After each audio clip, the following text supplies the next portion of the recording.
सभी विद्यार्थियों को नमस्कार। एक बार फिर से मैं उपस्थित हूँ Lalit Kumar, maths with Lalit Kumar channel के साथ। पिछली कक्षा के अंदर अपन ने कक्षा 10 के चौथे चैप्टर के बारे में बात कर रहे थे, जहाँ अपन ने 4.1 और 4.2 पूरी कर ली थी। आज अपन उससे आगे वाली प्रश्नावली जो नई किताबों के अंदर जो 2023 का जो एडिशन है उसके अंदर तो 4.3 है, लेकिन पुरानी जो किताबें हैं उसके अंदर वो 4.4 है। कुल मिलाकर अपन जो टॉपिक पढ़ रहे हैं वह मूलों की प्रकृति और विविक्तर के बारे में और एक श्रीधराचार्य सूत्र के बारे में पढ़ेंगे। तो जिस विद्यार्थी ने अभी तक इस चैनल को सब्सक्राइब नहीं किया है वो इस चैनल को सब्सक्राइब करें, और पीछे वाले वीडियो अगर आपने नहीं देखें पिछले वीडियो को ज़रूर देखें। और आपको इस एक्सरसाइज को समझने के लिए पीछे वाले वीडियो देखने बहुत ज़रूरी है। चलिए आगे चलते हैं। अपन 4.4 कह लो या 4.3 कह लो, मैं 4.4 लिख रहा हूँ। चलिए इसको शुरू करने से पहले अपन विविक्तर के बारे में बात कर लेते हैं। विविक्तर से पहले भी श्रीधराचार्य सूत्र।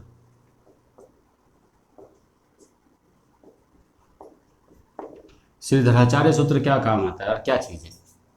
जब आपको माना द्विघात समीकरण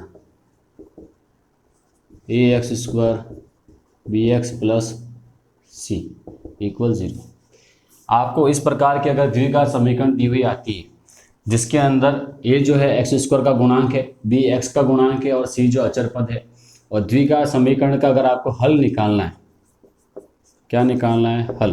तो उसके लिए क्या करोगे? x = -b + -√b² - 4ac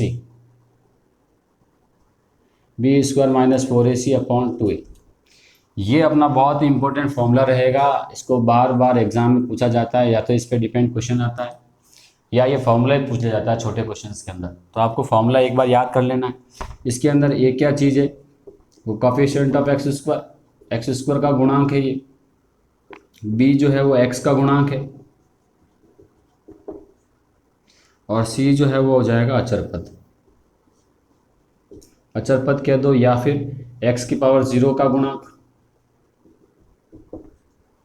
ये भी हो सकता है x⁻0 का गुणांक। ये अपना धराचार्य सूत्र है। और धराचार्य सूत्र का जो मान है वो सारा का सारा किसके ऊपर निर्भर करता है? इसके ऊपर निर्भर करता है, b² - 4ac के बराबर। अब अपन इसके अंदर केस पढ़ते हैं। Case first. मैं आपको केस के फॉर्मेट में पढ़ा रहा हूँ, लेकिन ये जो 10वीं क्लास के अंदर चलता है वो है क्या चीज़, वो आपको मैं केस के समझाने के बाद समझा देता हूँ। केस फर्स्ट क्या चीज़ है? b² - 4ac, इसका मान यदि 0 से बड़ा है, इसका मान 0 से बड़ा होने का मतलब क्या है? आ रहा है धनात्मक मान आ रहा है। धनात्मक आ रहा है इसका मान, मतलब अंडर में से जो वैल्यू आएगी वो एक वास्तविक संख्या आएगी। वास्तविक संख्या आएगी तो इसमें अपन प्लस माइनस कुछ करें, भाग दे दे, तो जो रिजल्ट आएगा x के जो मान आएंगे वो क्या आएंगे? वास्तविक आएंगे। क्या आ जाएंगे? हल वास्तविक होंगे। प्लस माइनस है तो प्लस माइनस होने की वजह से यहाँ पे क्या आ जाएगा? असमान आएंगे, असमान मूल होंगे। वास्तविक और असमान मूल होंगे। केस सेकंड जो इसका है वो b² - 4ac = 0 रहेगा। जब इसके इक्वल 0 हो जाता है b² - 4ac, जब ये b² - 4ac 0 हो गया तो यहाँ से ये पूरा पूरा हट जाएगा। तो अपनी जो वैल्यू है वो आंसर जो है -b/2 आ जाएगा। तो हल इसका क्या रहेगा? -b/2a और -b/2a। तो ये किस प्रकार के हैं? मूल समान है तथा वास्तविक दिख रहे हैं। मूल समान है और वास्तविक है, बस। और क्या? जो उत्तर दिख रहा है उसको लिख देना है आपको। ये है अपनी प्रकृति, ये मूलों की प्रकृति है। केस थर्ड की अगर बात करें, b² - 4ac एक बार ग्रेटर देन 0, एक इक्वल 0। तीसरा केस हो जाएगा लेस देन 0। तो इसकी वैल्यू क्या होनी चाहिए? नेगेटिव आनी चाहिए, ऋणात्मक। तो प्रकृति क्या होगी? मूलों की जो प्रकृति है वो किस प्रकार की होगी? मूलों की प्रकृति जब इसका मान 0 से छोटा है, मतलब अंडर के अंदर नेगेटिव आ रहा है, 0 से छोटा नेगेटिव होता है, तो अंडर के अंदर जब भी नेगेटिव आता है तो अपन जानते हैं कि ये मान काल्पनिक बन जाएगा। जब ये मान काल्पनिक बन गया तो इसमें ये b और 2a जो भी जोड़ोगे ये काल्पनिक मान ही देगा। तो सबसे पहला उत्तर तो अपना हो गया काल्पनिक है, ये काल्पनिक काल्पनिक है। और प्लस माइनस आने की वजह से ये क्या हो जाएगा, असमान मूल होंगे। और अपन जो केस के माध्यम से ये तीनों को सीखा है, इसका नाम जो है ये है विवेचक। विवेचक दूसरा नाम है एक इसका विविक्तर, ये विविक्तर भी इसको कहते हैं। इंग्लिश में इसको डिस्क्रिमिनेंट बोलते हैं। डिस्क्रिमिनेंट से D equal to B square minus 4ac, ये अपना एक सूत्र की तरह काम करेगा। और इसके जो तीन केसेज है वो तीन केसेज ये आपको धराचार्य सूत्र याद करना है। और बी स्क्वायर माइनस 4ac धराचार्य इन मूलों की प्रकृति के अंदर केस नंबर सेकेंड इम्पोर्टेंट है। और इसके ऊपर बेस्ड क्वेश्चन भी आता है अपने, तो वो क्वेश्चन भी करेंगे अपन। तब तक के लिए आप इनको याद करो और स्क्रीनशॉट ले लें आप इसका। चलिए एक्सरसाइज के क्वेश्चन करते हैं।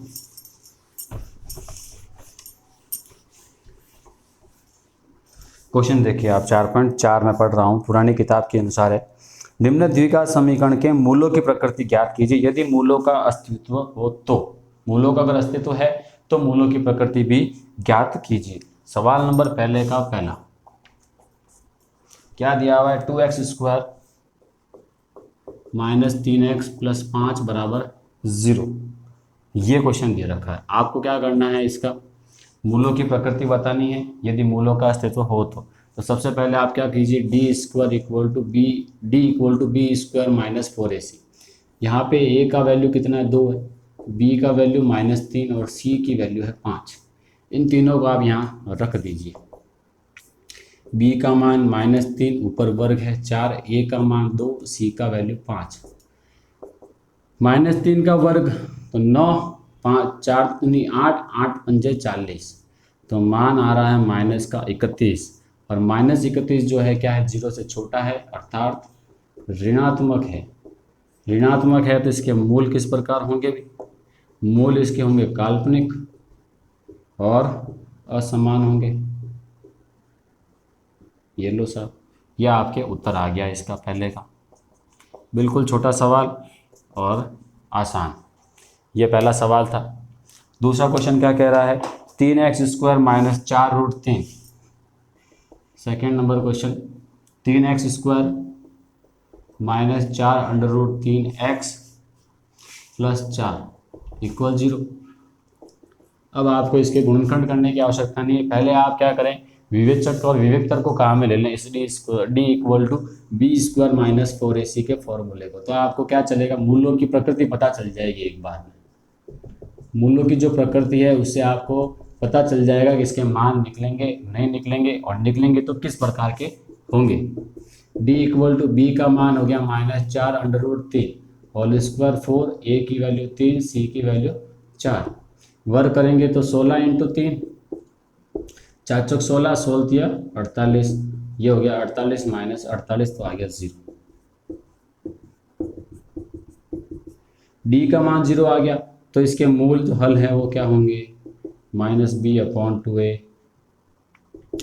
माइनस b का मान कितना -4√3 बटा 2, a की वैल्यू कितनी, a की वैल्यू 3, तो 2 से 4 कट गया 2 बार, 3 से √3 कट जाएगा तो माइनस माइनस प्लस और 2/√3।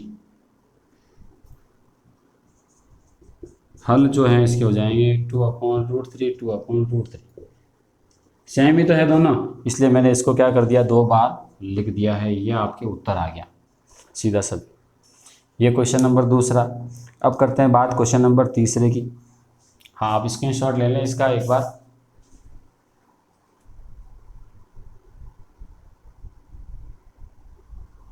चलिए क्वेश्चन नंबर पहला ही कर रहे हैं अभी तक अपन, अब कर रहे हैं तीसरा सवाल इसका, फर्स्ट का तीसरा। थर्ड नंबर क्वेश्चन क्या कह रहा है, 2x square minus 6x plus 3 equal 0। हाँ ये क्वेश्चन है जिसके अंदर d equal to B square minus 4ac, ये फॉर्मूला लगा रहे हैं अपन, a की वैल्यू 2, b की वैल्यू -6, c की वैल्यू 3। आप इसमें वैल्यू पुट कीजिए सीधी, b का मान -6 का वर्ग 4, a की वैल्यू 2, c की वैल्यू 3, तो ये आ गया 36 4 दूनी 8, 8 या 24, 36 में से 24 चले गए तो 12, और 12 अपने 0 से बड़ा है, जो कि क्या है, धनात्मक है। धनात्मक है तो मूलों की प्रकृति,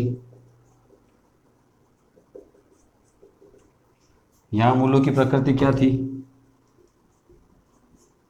यहाँ मूलों की प्रकृति मूल समान थे और वास्तविक थे। चलो यहाँ पे वास्तविक तो होंगे, साथ ही असमान भी होंगे। चलिए ये अपने क्वेश्चन नंबर पहले का तीसरा। अब अपन बात करते हैं क्वेश्चन नंबर दूसरे की, और दूसरे के जो क्वेश्चंस है ये एग्जाम में पूछे जाते हैं आपके।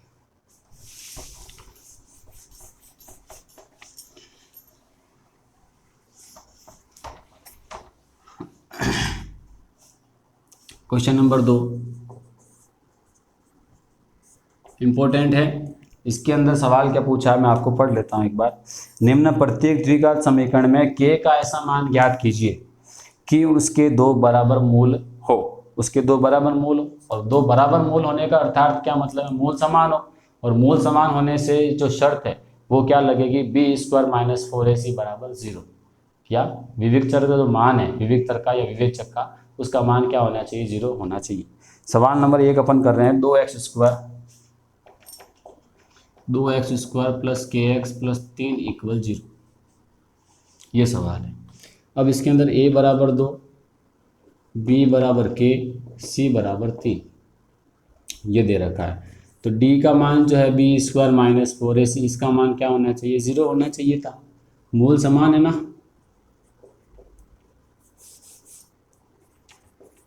मूल समान है, अर्थात क्या हो जाएगा, b² - 4ac बराबर 0। इसका जो मान है वो 0 होना चाहिए। तो आप इसमें एक बार मान रख दीजिए, b का मान कितना, k का वर्ग 4, a का मान 2, c का मान 3 बराबर 0। k², 4 दूनी 8, 8 या 24, 24 को भेजो उधर तो प्लस का 24। यहाँ क्या कर रहे हैं अपन, वर्गमूल ले रहे हैं, तो वर्गमूल में k बराबर ±√24, और 24 को अपन क्या लिख सकते हैं, 4 × 24, तो हो गया ये ±2√6। हाँ, और क्या लिख सकते हैं, 2 3 तो नहीं आएगा, 16 नहीं आएगा, यही है आंसर 2√6। k का मान ही आपको पूछा था और k का मान आपने निकाल दिया। क्वेश्चन नंबर इसका दूसरा, kx प्लस नहीं है, kx x - 2 प्लस 6 बराबर 0। बिल्कुल शॉर्ट क्वेश्चन दिया है इसने। तो आप क्या करें, पहले तो ये द्विघात समीकरण अपना जो मानक रूप है वो मानक रूप को ये फॉलो नहीं कर रहा है, तो आप इसको पहले मानक रूप में कन्वर्ट करो। कन्वर्ट कैसे करोगे, ब्रैकेट खोल दो, kx का मल्टीप्लाई किससे, x, तो kx², kx का मल्टीप्लाई -2 से, तो -2kx प्लस 6 = 0। a की वैल्यू k, b की वैल्यू -2k और c की वैल्यू 6, ये आपने वैल्यू रख दी। तो आप d का जो मान है, ये तो अपन जानते हैं मूल समान है, ये जो लाइन है इधर कॉपी हो जाएगी, इस लाइन को यहाँ कॉपी कर लेना, मूल समान है अर्थात d का मान b² - 4ac 0। चलिए 0 है तो आप वैल्यू पुट करो, -2k का वर्ग -4, a की वैल्यू k है, c की वैल्यू 6 बराबर 0। 4k² -6 × 24, k बराबर 0। चलिए दोनों में कॉमन क्या आ रहा है, 4k कॉमन, तो k - 6 बराबर 0। 4k बराबर 0 या k - 6 बराबर 0, k बराबर 0 आ गया, और यहाँ से k बराबर 6 आ गया। k बराबर 6 अपना उत्तर है, ध्यान रखना, जबकि k बराबर 0 अपना उत्तर नहीं रहेगा। समझो अगर k का मान 0 हो जाए तो ये तो पूरा ही 0 हो गया, और k 0 होने से आपके 6 बचेगा और नहीं, जिसका कोई रोल ही नहीं अपने पास, तो ये वाला मान संभव नहीं है, जबकि k बराबर 6 अपना उत्तर रहेगा। चलिए ये आपके हो गया क्वेश्चन नंबर 2।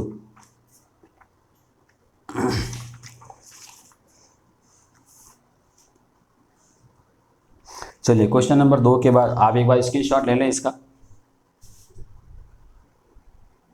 चलिए स्क्रीनशॉट ले लिया होगा आपने, मिटाते हैं सवाल को।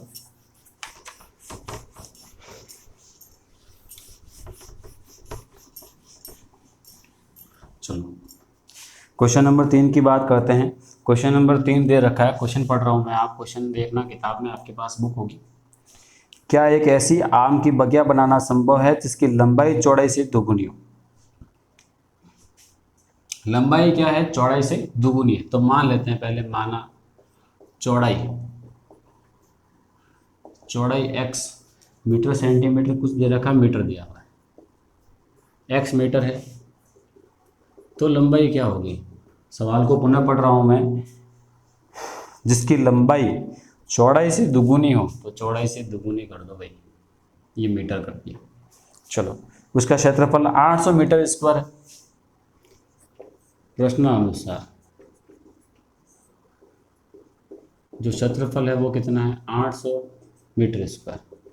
तो x ये 2x 800, लंबाई इंटू चौड़ाई तो होता है, तो लंबाई और चौड़ाई का मल्टीप्लाई करा दिया बराबर 800 आ गया सामने।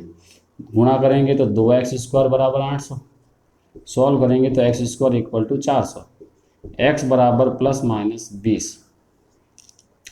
माइनस वाला मान तो अपन छोड़ देंगे, माइनस तो वैल्यू लेनी नहीं है आपको, प्लस चिन्ह लेंगे अपन, प्लस वाला लेंगे तो x इक्वल टू कितना आ गया? 20। x का मान 20 है, तो ये क्या है आपके? चौड़ाई है, चौड़ाई आ गई। तो लंबाई के लिए आप क्या करेंगे? इसका दुगुना कर दो, तो ये 40 मीटर मीटर, ये लंबाई आ गई। ये आपके हल हो गया, इतना ही तो करना था। चलो अब आपके क्वेश्चन नंबर 4 को देखो। 4 पढ़ रहा हूँ मैं, आप क्वेश्चन 4 देखें। अच्छा, जब भी अपन क्लास देखें तो आप कॉपी और पेन लेके बैठें, ताकि आपको जो जो पॉइंट अच्छे से समझ में आ रहे हैं या जो आपको लग रहा है कि इम्पोर्टेंट है, ये याद रहेगा नहीं रहेगा, तो उनको नोट डाउन कर ले, नोट बना के लिखें आप। तो ऐसे आपके नोट्स भी बन जाएंगे, और जब रिवीजन की बात आएगी तो आप अच्छे से इसको रिवीजन भी कर पाएंगे। चलिए क्वेश्चन देखते हैं 4। क्या निम्न स्थिति संभव है? यदि है तो उनकी वर्तमान आयु ज्ञात कीजिए। वर्तमान आयु ज्ञात करनी है। 2 मित्रों की आयु का योग 20 वर्ष है। तो माना प्रथम मित्र की आयु x वर्ष, तो द्वितीय मित्र की जो आयु है वो क्या हो जाएगी? 40 इनका योग है, तो दूसरे को 40 में से घटा दो, तो 40 माइनस x वर्ष हो जाएगा दूसरे की आयु। अच्छा, दोनों मित्रों की आयु का योग 20 वर्ष है, तो 1 मिनट, ये 20 हो गया।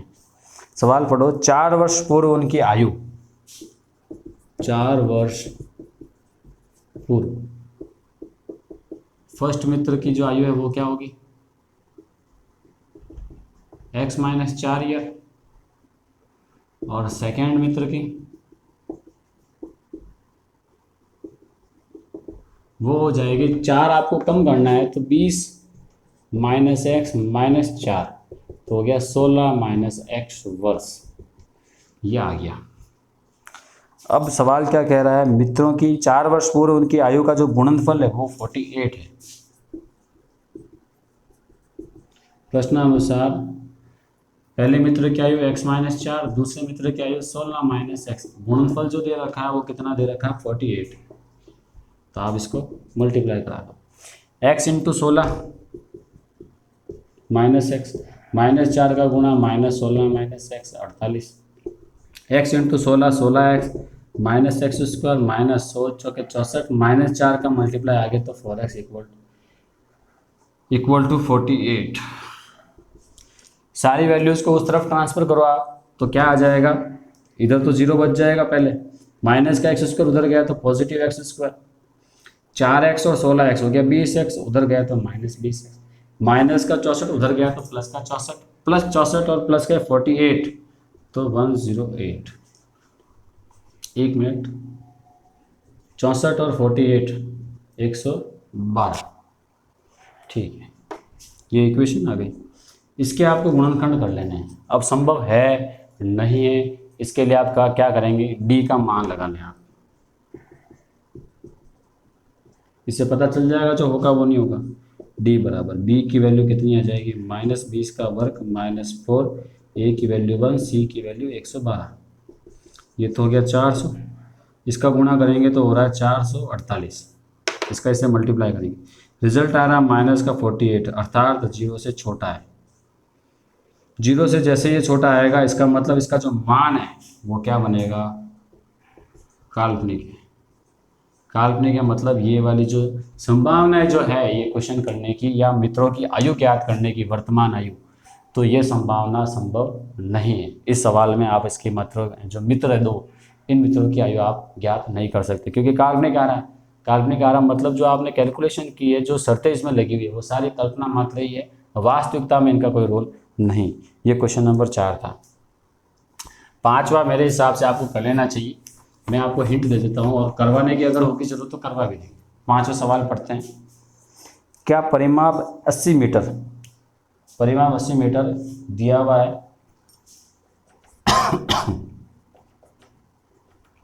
परिमाप 80 मीटर, क्षेत्रफल 400 मीटर,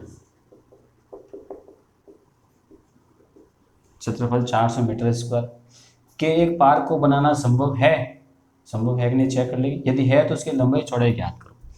तो परिमाप का जो फॉर्मूला है अपन मान लेते हैं, पहले माना लंबाई, लंबाई को x मान लो, लंबाई को x मान लेते हैं। मैं सवाल वापस पढ़ रहा हूँ एक बार। क्वेश्चन में क्या दे रखा है, 80 मीटर परिमाप है, क्षेत्रफल 400 मीटर स्क्वायर है, पार्क को बनाना संभव है या नहीं ये बताना है, और लंबाई चौड़ाई जो क्या होगी वो आपको इसमें बता देना है। चलो लंबाई x है, चौड़ाई को मैं क्या कर सकता हूँ, मान नहीं सकते तो अपन इसको y मान लेते हैं। चलो ये मीटर और ये मीटर, मीटर हिंदी में लिख देते हैं थोड़ा, ये लो मीटर, मीटर, ये मीटर मीटर लिख दिया। तो अकॉर्डिंग टू क्वेश्चन परिमाप 80 मीटर है, तो परिमाप का फॉर्मूला 2 कोष्टक लंबाई प्लस चौड़ाई बराबर 80, तो x प्लस वाई बराबर कितना हो जाएगा, 40 हो जाएगा, 2 का भाग दे देंगे। अगला वाला क्षेत्रफल 400 है, तो x और y का जो गुणा है लंबाई इंटू चौड़ाई वो कितना दिया हुआ है, 400 दिया हुआ है। ये इक्वेशन नंबर 2 आ गया। इक्वेशन 1 और 2 को आपको क्या कर लेना है, हल कर लेना है। हल कैसे करोगे, यहाँ से या तो ये किसी का मान निकाल के इसमें रख दो या यहाँ से मान निकाल के यहाँ रख दो। मैं ऊपर वाले से निकाल लेता हूँ। चलो x as it is, y का मान रखना है, तो y का मान क्या आ जाएगा, 40 माइनस x बराबर 400, तो 40x माइनस एक्स स्क्वायर बराबर 400, सबको उधर ले लो, तो x square minus 40x plus 400 equal 0, गुणा करें तो 400 आ जाए, जोड़े तो -40 आ जाए, तो वो वैल्यू होगी -20x प्लस 400। लेकिन आप इतना लंबा नहीं करें, आपको होल स्क्वायर बना देते हैं, x माइनस 20 का वर्ग है ये, तो x का जो मान है वो आ गया 20 मीटर।